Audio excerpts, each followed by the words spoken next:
اعوذ باللہ من الشیطان الرجیم بسم اللہ الرحمن الرحیم ان المنافقین یخادعون اللہ وهو خادعهم وَإِذَا قَامُوا إِلَى الصَّلَاةِ قَامُوا كُسَالَىٰ يُرَاءُونَ النَّاسَ وَلَا يَذْكُرُونَ اللَّهَ إِلَّا قَلِيلًا صدق اللہ العظیم۔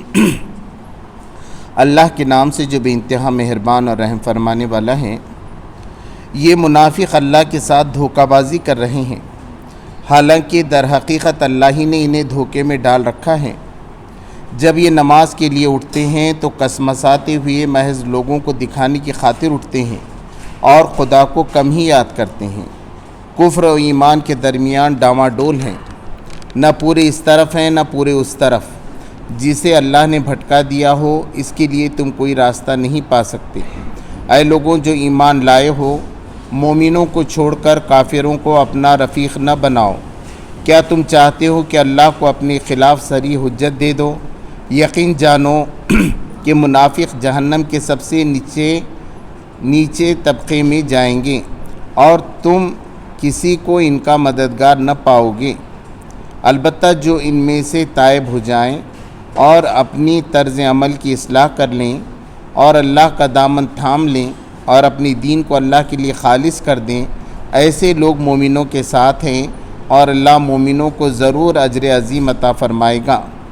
آخر اللہ کو کیا پڑی ہے کہ تمہیں خواہ مخواہ سزا دیں اگر تم شکر گزار بندے بنے رہو اور ایمان کی روش پر چلو۔ اللہ بڑا قدردان ہے اور سب کے حال سے واقف ہے۔ اللہ اس کو پسند نہیں کرتا کہ آدمی بدگوئی پر زبان کھولے الا یہ کہ کسی پر ظلم کیا گیا ہو، اور اللہ سب کچھ سننے اور جاننے والا ہے۔ مظلوم ہونے کی صورت میں اگرچہ تم کو بدگوئی کا حق ہے، لیکن اگر تم ظاہر و باطن میں بھلائی ہی کیے جاؤ یا کم از کم برائی سے درگزر کرو تو اللہ کی صفت بھی یہی ہے کہ وہ بڑا معاف کرنے والا ہے، حالانکہ سزا دینے پر پوری قدرت رکھتا ہے۔ جو لوگ اللہ اور اس کے رسولوں سے کفر کرتے ہیں اور چاہتے ہیں کہ اللہ اور اس کے رسولوں کے درمیان تفریق کریں اور کہتے ہیں کہ ہم کسی کو مانیں گے اور کسی کو نہ مانیں گے، اور کفر و ایمان کے بیچ میں ایک راہ نکالنے کا ارادہ رکھتے ہیں، وہ سب پکے کافر ہیں۔ ایسے کافروں کے لیے ہم نے وہ سزا مہیا کر رکھی ہے جو انہیں ذلیل و خوار کر دینے والی ہوگی، بخلاف اس کے جو لوگ اللہ اور اس کے تمام رسولوں کو مانیں اور ان کے درمیان تفریق نہ کریں، ان کو ہم ضرور ان کے اجر عطا کریں گے، اور اللہ بڑا درگزر فرمانے والا اور رحم کرنے والا ہے۔ سچ فرمایا اللہ نے۔ محترم حضرات، میں نے ابھی آپ کے سامنے سورہ النساء کے 21ویں رکوع کی پہلی آیت کی تلاوت کی اور پورے رکوع کا ترجمہ آپ کے سامنے پیش کیا۔ اس سے پہلے یہ بتایا گیا تھا ایمان والوں کو بھی کہ اے ایمان والوں، ایمان لاؤ اللہ اس کے رسول پہ، یعنی کہ صحیح سچی فرما برداری تم کو جو ہے کرنی چاہیے۔ اب جو منافق تھے ان کی کیفیات کو بتایا گیا، اس سے پہلے بھی بتایا گیا تھا۔ منافق اس کو کہتے ہیں کہ اوپر سے تو وہ بتاتا ہے کہ میں مسلمان ہوں، لیکن اس کی ساری کاروائیاں اسلام کے خلاف، محمد صلی اللہ علیہ وسلم کے خلاف، قرآن کے خلاف ہوتی رہتی ہیں، اور وہ صدقے دل سے ایمان نہیں لاتے، بس دکھانے کے لیے کرتے ہیں تاکہ ظاہری فائدہ جو ہے جو مسلمانوں کو مل رہا ہے وہ ان کو پہنچ سکے۔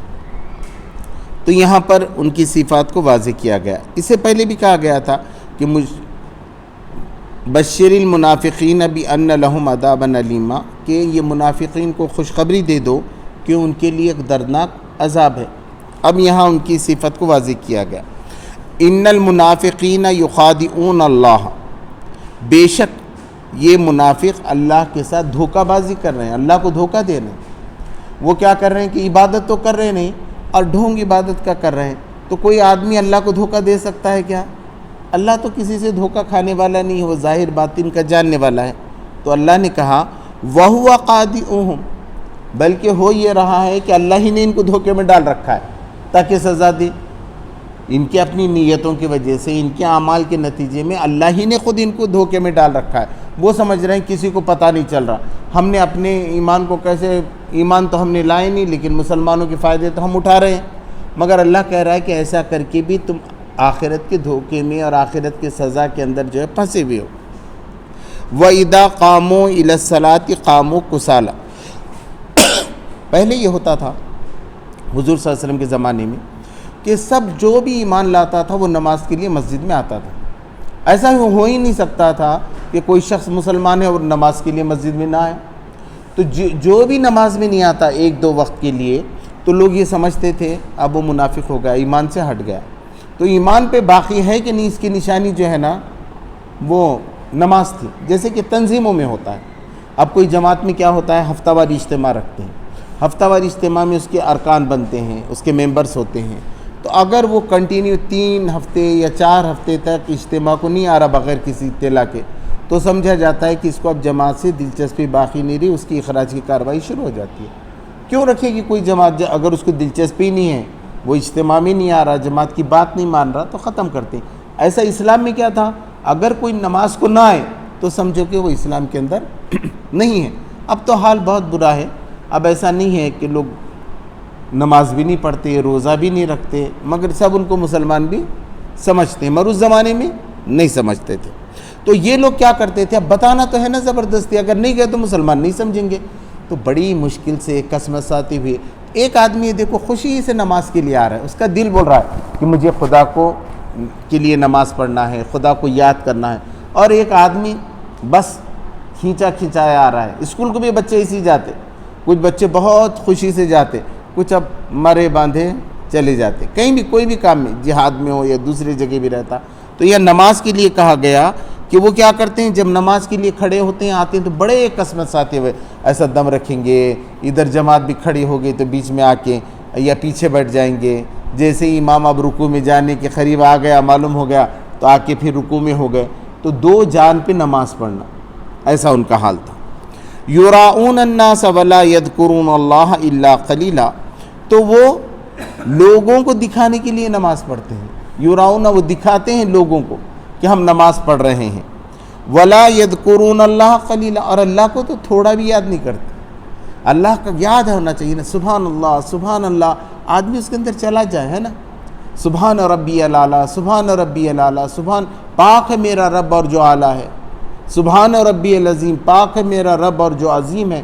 اس کی طرف رجوع ہونا چاہیے، خدا سے ہم ملاقات کر رہے ہیں۔ نماز ایک بہت بڑا عمل ہے، معراج ہے مومن کی، الصلاۃ معراج المؤمنین، نماز جو ہے معراج ہے، اس میں خدا سے ملاقات ہو رہی ہے، آپ کا خدا کے ساتھ کانٹیکٹ ہو رہا ہے، تو یہ آپ کے ساتھ ہونا۔ مگر ان کا معاملہ یہ ہے کہ ان کی پوری نماز غفلت میں ہے، یہاں کھڑے ہو گئے بس ہاتھ باندھے دکان پہ چلے گئے، ذہن وہ ادھر چلا گیا، اللہ کی طرف جا رہا ہی نہیں، اور وہ آیتوں پہ غور فکر بھی نہیں ہو رہا کیا پڑھی جا رہی ہیں، مولانا کیا آیتیں پڑھ رہے ہیں امام صاحب آگے، اس کی طرف دھیان نہیں جا رہا، بلکہ یہ بھی نہیں معلوم ہوتا بعد میں کہ مولانا نے پہلی رکعت میں کون سی سورت پڑھی، دوسری رکعت میں کون سی سورت پڑھی، بعد میں کبھی کبھی ہو سکتا ہے انسانوں کے ساتھ۔ مگر منافقین کی کیفیت یہ تھی کہ کچھ ان کو اس سے دلچسپی نہیں تھی۔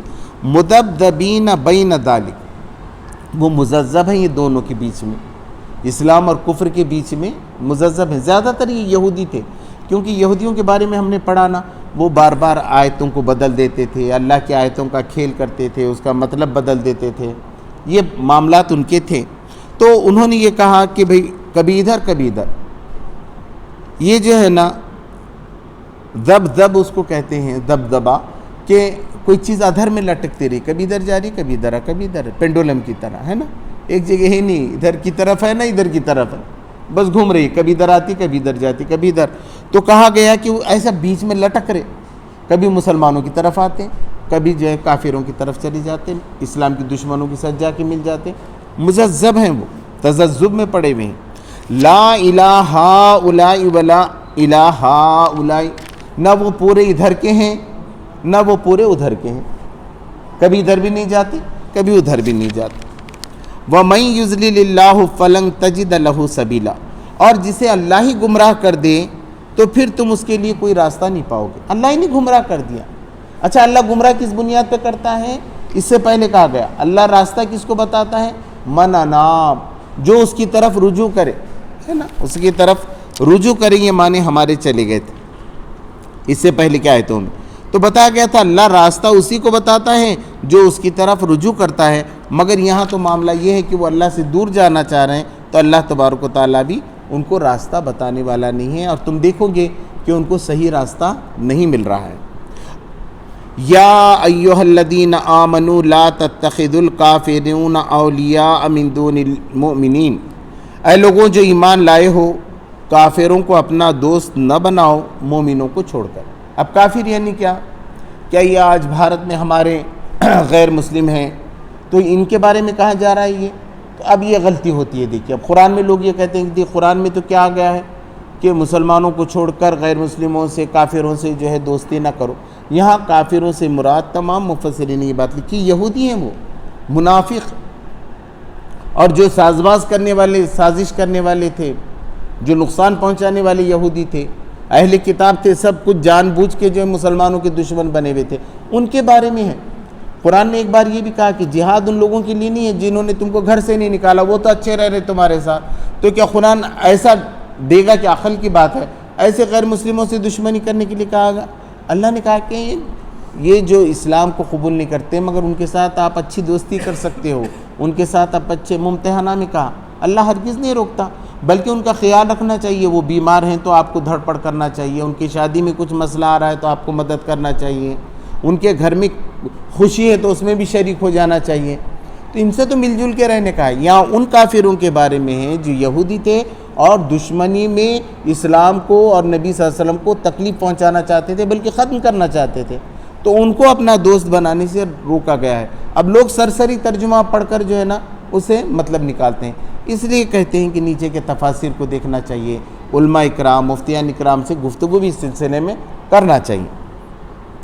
اتریدون ان تجعلوا للہ علیکم سلطانا مبینا، کیا تم یہ چاہتے ہو کہ اپنے خلاف ہی کوئی دلیل اللہ کو دے دو، کھلی سند دے دو؟ اللہ کے دشمنوں سے محبت کر کے، اللہ کے دشمنوں سے، ایسے دشمنوں سے جو اللہ کے دین کے اور نبی صلی اللہ علیہ وسلم کے خلاف ہیں، ان سے دوستی کرنے کھلی دلیل دے رہے ہو، یعنی تم کو بھی دوزخی چاہیے، تم بھی جہنم میں جانا چاہتے ہو، تم بھی اللہ کی ناراضگی چاہتے ہو۔ ایسی دلیل مل جائے گی اس بات سے کہ تم ایسے لوگوں سے دوستی رکھو جو سراسر اسلام کو اور دین کو نقصان پہنچا رہے ہیں۔ ان المنافقین فی الدرک الاسفل من النار، یقیناً منافق آگ کے آخری گڑھے میں ہوں گے۔ ایسے 70 درجے ہیں، بہت لمبی ہے۔ لوگ کہتے ہیں کسی کو جہنم میں ڈالا گیا تو اس کے نیچے پیندے کو پہنچنے تک، اس کے تل کو پہنچنے تک 70 سال لگ جائیں گے۔ تو جو کافر ہیں ان کو کم سزا ہوگی، لیکن جو منافق اندر آستین کے سانپ ہیں ان کے بارے میں کہا گیا ان کو تو سب سے زیادہ سزا ہوگی، جڑ میں رہیں گے وہ جہنم کے، اسفل من النار، ان المنافقین فی الدرک الاسفل من النار، سب سے آخری گڑھے میں آگ کے رہیں گے وہ لوگ۔ اتنا بڑا نقصان ہے یہ کافروں سے، یعنی اللہ کے دشمنوں سے دوستی کرنا، ان سے ساز باز رکھنا۔ وَلَن تَجِدَ لَهُمْ نَصِيرًا، اور تم ان کے لیے کوئی مددگار نہیں پاؤ، ان کا کوئی مددگار ہے نہیں اللہ کے سوا۔ إِلَّا الَّذِينَ تَابُوا وَأَصْلَحُوا وَاعْتَصَمُوا بِاللَّهِ وَأَخْلَصُوا دِينَهُمْ لِلَّهِ، مگر یہ کہ وہ توبہ کر لیں، پلٹ آئیں۔ ٹھیک ہے اب تک انہوں نے کافروں سے بھی دوستی کی، بلکہ کوئی کافر بھی ہے، مشرک ہے، کتنا بھی گنہگار ہے، ایک وقت میں پلٹ آ جائے، موت آنے سے پہلے یا اس کا اندازہ ہونے سے پہلے کہ اب میری جان اب جانے والی ہے، اس وقت کا ایمان اتنا معتبر نہیں ہے، لیکن ابھی اس کو معلوم نہیں تھا، اچھی حالت میں وہ تھا، اس نے توبہ کر لی، پلٹ آیا، اللہ کی طرف آ گیا۔ اب ایسے لوگوں کو اللہ تبارک و تعالیٰ وہ اصلح ہو، پھر اصلاح کر لے اپنی۔ پہلے بھی آیا تھا صلحہ، یعنی قابل ہوا، نیک ہوا، وہ نیک بن گیا، اس نے اپنی اصلاح کی۔ اصلاح کرنے کا مطلب کیا ہے؟ اب اصلاح خانہ بولی یا بال بناتے ہیں کٹنگ، اس کو بھی اصلاح خانہ کہتے ہیں، یعنی اس کو صحیح تراشنا، برابر ٹھیک ٹھاک بنانا۔ تو انسان اپنے کیریکٹر کو صاف کر لے، اپنی اندر کی گندگیوں اور گناہوں کو نکال دے۔ وَاعْتَصَمُوا بِاللَّهِ، اللہ سے چمٹ جائے، اللہ کو مضبوطی سے تھام لیں۔ اللہ کے سوا کون ہے بچانے والا؟ جیسا ایک چھوٹا بچہ اپنی ماں کے پاس جاتا ہے، ماں مارتی بھی ہے نا، واپس اور ماں کو ہی پلٹتا ہے، وہ بھاگ نہیں جاتا میری ماں نے مجھے ماری، کیونکہ اس کو معلوم ہے کہ ماں کے سوا کون ہے میرا سہارا، اس کو پکا معلوم رہتا ہے کہ دنیا میں ماں کے سوا سہارا. تم چھوٹے بچے کو دیکھیے, ہم بھی اس کی ماں کو ہی پکارتے ہیں, دیکھو تمہارے بچے کو کیا ہوا. اور وہ بھی ماں بھی اپنے بچے کو گلے سے لگاتی ہے. اللہ کا تو بندہ ہے, تو وہ اللہ سے چمٹ جائے, اللہ کو تھام لے. وَأَخْلِصُوا دِينَهُمْ لِلَّهِ, اور اپنے دین کو خالص کرتے, یعنی ملاوٹ نہ ہو. کچھ دل کی باتیں ہم ملا رہے ہیں, دین تو نماز تو پڑھ رہے ہیں لیکن اپنے معاملات ہیں. اب سود سے قرضہ بھی لے لیا, حالانکہ اللہ سود کو پسند نہیں کرتا, سود پہ قرضہ دے دیا ہے نا, جھوٹ بھی بول لیا, بے ایمانی بھی کر لی. یہ سب کام آدمی کر رہا ہے تو دین خالص کہاں سے ہو؟ اور شرک کر رہا ہے, کبھی یہ سوچ رہا ہے کہ شاید وہ میری مدد کرے گا, کبھی ادھر بھی دھیان جا رہا ہے, کبھی اللہ کی طرف نہیں. پیورلی خالص دین چاہیے. اللہ یہ کہتا ہے کہ میں نے حضرت محمد صلی اللہ علیہ وسلم کو اسی لیے بھیجا, تمام پیغمبروں کو اسی لیے بھیجا, کتابیں اسی لیے بھیجی, قرآن اسی لیے بھیجا. اس کے مطابق تمہارا عمل ہونا چاہیے. تم کام کرنے سے پہلے لوگوں سے پوچھو کہ قرآن مجید میں کیا ہے, محمد صلی اللہ علیہ وسلم کی تعلیم کیا ہے. جب کہیں صحیح ہوا نہیں, اب گھر والے بول رہے ہیں ایسی کرنا پڑتا ہے, وہ رسم ہے کہتے ہیں یہاں سے ایسی کرنا پڑتا ہے, اب ان کی بات سنیں گے کہ اللہ کے رسول صلی اللہ علیہ وسلم کی بات سنی جائے. تو اپنے دین کو خالص کر لو, یعنی تمام معاملات میں اللہ کے دین کی پیروی کرو. فَأُولَٰئِكَ مَعَ الْمُؤْمِنِينَ, تو پھر وہ لوگ مومنوں کے ساتھ ہیں, مسلمانوں کے ساتھ ہیں. اگر وہ توبہ کر لیں, اصلاح کر لیں, اللہ سے جڑ جائیں, اپنے دین کو خالص کریں, تو کبھی انہوں نے ایسا کیا تھا بلکہ اب نہیں پکڑ سکتے. اب خالد بن ولید نے کتنے مسلمانوں کو پہلے مارا تھا, حضور صلی اللہ علیہ وسلم نے بولے اب وہ پہلے کا ذکر نہیں نکالنا, وہ آ رہے ہیں. اب جب کسی آدمی نے ایمان لا لیا, اس کے پچھلے گناہ اس کو مت یاد دلا. تو بہت سے لوگ ایسے تھے, گنہگار تھے, لیکن بعد میں جب انہوں نے ایمان قبول کر لیا تو ان کے سارے, قرآن مجید میں بھی کہ ان کے سارے گناہ معاف کیے جاتے ہیں, بلکہ وہ سارے گناہ نیکیوں میں بدل دیے جاتے ہیں. کیونکہ بہت برے آدمی کا اچھا ہونا کوئی آسان کام نہیں رہتا. دیکھیے بیچ میں ہے تو کر سکتا ہے, لیکن ایک بہت برا آدمی ایک دم اچھا بن جائے یہ مشکل کام ہے. تو بتایا گیا کہ مگر وہ مومنوں میں سے ہوں گے. وَسَوْفَ يُؤْتِ اللَّهُ الْمُؤْمِنِينَ أَجْرًا عَظِيمًا, اور ان قریب اللہ تبارک و تعالیٰ مومنوں کو بہت بڑا اجر دینے والا ہے, بڑا بدلہ دینے والا ہے. دنیا میں بھی ان کو عزت اور کامرانی دینے والا ہے, اور آخرت میں تو جنتیں عطا کرنے والا ہے. ما یفعل اللہ بعذابکم ان شکرتم وآمنتم, اللہ کو کیا مل جائے گا تم کو سزا دے کر اگر تم شکر گزار ہو. تم اللہ کا شکر ادا کر رہے ہو, نماز پڑھ رہے ہو, زکوٰۃ دے رہے ہو, سب اچھا کام کر رہے ہو, پھر اللہ تم کو سزا دے گا کیا؟ انہوں نے ترجمہ کیا ہے کہ اللہ کو کیا پڑی ہے, آخر اللہ کو کیا پڑی ہے کہ تمہیں خواہ مخواہ سزا دی اگر تم شکر گزار بندے بنے رہو. یعنی تم شکر کر رہے ہو تو اللہ کبھی بھی تم کو سزا نہیں دے گا. اللہ ایسا کرنے والا نہیں کہ خواہ مخواہ کسی کو سزا دے, وہ گناہوں پہ پکڑتا ہے. ما یفعل اللہ بعذابکم ان شکرتم وآمنتم, اور تم ایمان لاؤ اور شکر ادا کرو. اب شکر کیا ہے؟ شکر یہ ہے کہ کسی نے آپ کو دعوت پہ بلایا اور کھانا دیا تو کھائیے نا, اس کو چھوڑیے مت. یہ ناشکری ہے کہ آپ نے آدھا کھانا کھایا آدھا چھوڑ دیا, یا آپ نے کھایا ہی نکل کے چلے گئے, یا آپ نے کسی کو کوئی چیز تحفے میں دی, اس کو آپ نے استعمال کیا تو آپ نے اس کا شکر ادا کیا. اب اللہ نے قرآن دیا ہے, اب قرآن کو کس نے پڑھا تو قرآن کا شکر ادا ہوا. اب بولے نہیں ہم پڑھ رہے نہیں قرآن کو, کبھی دیکھ ہی نہیں رہے, تو یہ قرآن کی ناشکری ہوگی نا. شکر کیا ہے؟ جو نعمتیں اللہ نے اپنے خدا نے دیا ہے اس کا استعمال کرو. آنکھیں دی ہیں اسے دیکھو, علم دیا, عقل دیے تو پڑھو, کتابیں پڑھنا لکھنا یہ سب شکر گزاری میں ہے. آپ پڑھ رہے ہیں, لکھ رہے ہیں, اچھے کام کر رہے ہیں تو یہ سب شکر گزاری میں ہے. اور آمنتم, اور اس کے بعد تم ایمان بھی لے آئے ہو. وَقَانَ اللَّهُ شَاكِرًا عَلِيمًا, بے شک اللہ تبارک و تعالیٰ بڑا قدردان اور علیم ہے. شکر ہے تو ہم بولتے شکریہ, تو بندے کی طرف سے جب شکریہ کہا جائے گا تو احسان مندی کا احسان ہے. مگر اللہ شکریہ کہہ رہا ہے, اللہ کہہ رہا ہے کہ میں شکریہ کروں گا. اللہ کا شکریہ ادا کرنے کا مطلب یہ ہے اس کی نیکی قبول کر لی گئی. اللہ نے, اللہ شاکرن, اللہ شکریہ کہتا ہے انہیں, مطلب تو شکر کے معنی ہے قدردانی کے. اللہ قدر کرتا ہے کہ میرے بندے نے یہ خرچ کیا, 2 روپے خرچ کیا, یہ 100 روپے خرچ کیا, میرے راہ میں اس نے وقت لگایا, میرے قرآن کو اس نے پڑھا, اس کو یاد کیا, مسجد میں بیٹھا, قرآن پڑھا, قرآن سنا, تو اللہ قدردانی کرتا ہے ایسے لوگوں کی. تو اللہ تبارک تعالیٰ بڑا ہی قدردان ہے, قدر کرتا ہے وہ لوگوں کی اور ان کے اعمال کی, اور بے شک وہ جاننے والا بھی ہے ہر ایک کا کس عمل سے کر رہا ہے, کس نیت سے کر رہا ہے, یا اس کو کوئی پیسے مل رہے ہیں کیا اس کے, کیا اس کو واقعی اللہ کو راضی کرنا ہے, کس کے لیے وہ یہ کام کر رہا ہے. تو اللہ تبارک و تعالیٰ شاکرن علیمہ ہے۔ اب یہاں سے چھٹا پارہ شروع ہو رہا ہے۔ لا یحب اللہ الجہر بالسوء من القول، اللہ تبارک و تعالیٰ کوئی برائی کی بات کو زور سے کہنا پسند نہیں کرتا، گالی دینا، کسی کے بارے میں شکایت کرنا، کسی کو برا بولنا، بددعا دینا، اس کو اللہ تبارک و تعالیٰ پسند نہیں کرتا۔ الا من ظلم، مگر جس پہ ظلم ہو گیا، کسی کو کوئی مار رہا ہے تو انہیں تو بول سکتا ہے نا، چپ کیسا بیٹھیں گا ان؟ تو جس پہ ظلم ہوا، کورٹ میں بھی عدالت میں بھی مقدمہ آیا، تو یہ جو جس پہ ظلم ہوا ہے انہیں بری بات اس کی زبان سے نکل سکتی، صاحب یہ آدمی ایسا ہے، انہوں نے میرے ساتھ ایسا ایسا کیا، بولے گا نا آدمی، بولتا ہی ہے کوئی بھی، کہ کسی کو بھی تھوڑا سا مار کے دیکھو انہیں کیسا غصے میں آپ کے آنکھ پہ آ جاتا ہے نا۔ تو قرآن نے کہا یہ نیچرل ہے، اگر کسی پہ ظلم ہوا ہے تو وہ بول سکتے ہیں۔ لیکن یہاں کس پس منظر میں یہ بات کہی جا رہی ہے؟ منافقین اس طریقے سے کرتے تھے، نماز کو سستی سے آتے تھے، مسلمانوں کے خلاف سازشیں کرتے تھے، تو اب بات چلی، تو اب عام نہیں بولنا چاہیے، ارے وہ صاحب تو ایسے ہیں، نماز پڑھنے کو آتے ہیں، ان کی نماز تو دکھاوا ہے۔ تو حضور صلی اللہ علیہ وسلم کہتے تھے ایسا ڈائریکٹ نہیں بولنا جب تک کہ جرم ثابت نہ ہو جائے اس کا۔ تو حضور صلی اللہ علیہ وسلم کے بولنے کا انداز کیا تھا؟ کیا بات ہے آج کل لوگ نماز کے لیے نہیں آتے ہیں برابر وقت پہ؟ کیا لوگ ہیں کہ آج کل میں نہیں دیکھتا کہ لوگ قرآن اتنا نہیں پڑھ رہے ہیں جیسا پڑھنا چاہیے، یا میں نہیں دیکھتا کہ اللہ کی راہ میں وہ خرچ کر رہے ہیں۔ ایک کامن بات بولتے تھے، خاص کسی کی طرف اشارہ نہیں تھا۔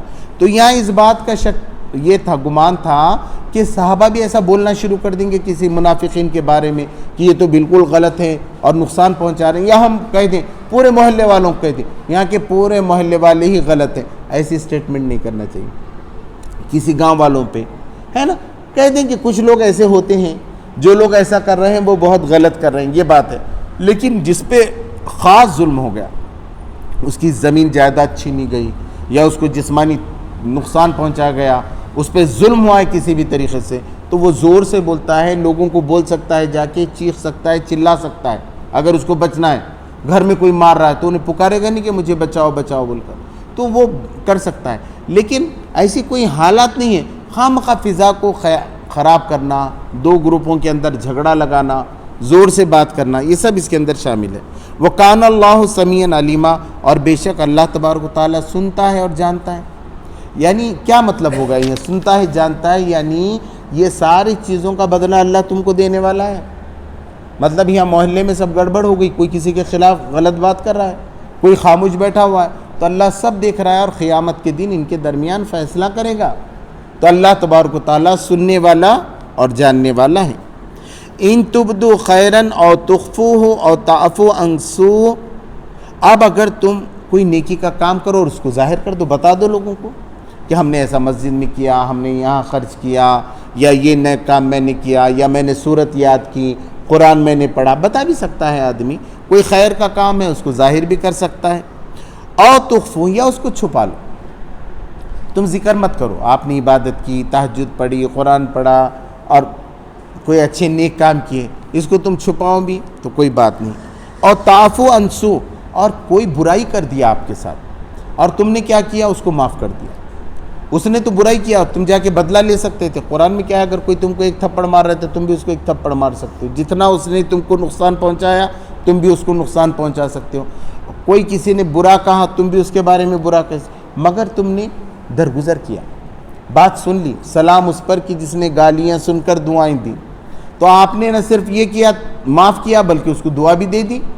تو بتایا گیا فَإِنَّ اللَّهَ كَانَ عَفُوًّا قَدِيرًا، تو اللہ تبارک تعالیٰ بہت درگزر کرنے والا ہے اور ہر چیز پہ قدرت رکھتا ہے، بہت اس کا بھی بدلہ تمہیں دے گا کہ تم نے جھگڑے کو نہیں بڑھایا۔ اب تم جاتے وہ جاتے خواہ مخواہ کے جھگڑا پیدا ہو جاتا نا، تو بہت بار اسلام نے یہی کہا کہ یہ بہت اولو العزمی کا کام ہے کہ لوگ آپ پہ کر رہے ہیں، آپ کے رشتہ دار کرتے ہیں، کبھی آپ کے بھائی کچھ بول دیں آپ کو، کبھی رشتہ دار کچھ بول دیں، ہے نا، بڑے خاص طور پہ ایسے بڑے جب شادی ہوتی ہے یا کوئی بڑا بزنس کا پروگرام رہتا ہے، ایسے میں کچھ ہو جاتا ہے، اجتماع رہتا ہے، کوئی نہ کوئی ادھر کا یار یہ کیوں لگایا، ادھر سے کیوں رکھا، یہ کرنا تھا، بولنے میں ذرا سختی ہو تو درگزر سے کام لینا چاہیے، معافی درگزر سے جو ہے کام لینا چاہیے۔ ان الذین یکفرون باللہ ورسولہ ویریدون ان یفرقوا بین اللہ ورسولہ، اب جن لوگوں نے کفر کیا، بے شک جن لوگوں نے کفر کیا، انکار کیا، اللہ کو بھی نہیں مانا اور اللہ کے رسولوں کو بھی نہیں مانا، اللہ کی کتابوں کو بھی نہیں مانا، اللہ کے جو آخرت کے دن پہ بھی ایمان نہیں لائے. ایسے سارے لوگ جو ہیں جنہوں نے کفر کیا اللہ کے ساتھ اور اس کے رسولوں کے ساتھ. وَيُرِيدُونَ أَن يُفَرِّقُوا بَيْنَ اللَّهِ وَرَسُولِهِ, اور اللہ اور اس کے رسول میں بھی فرق کیا.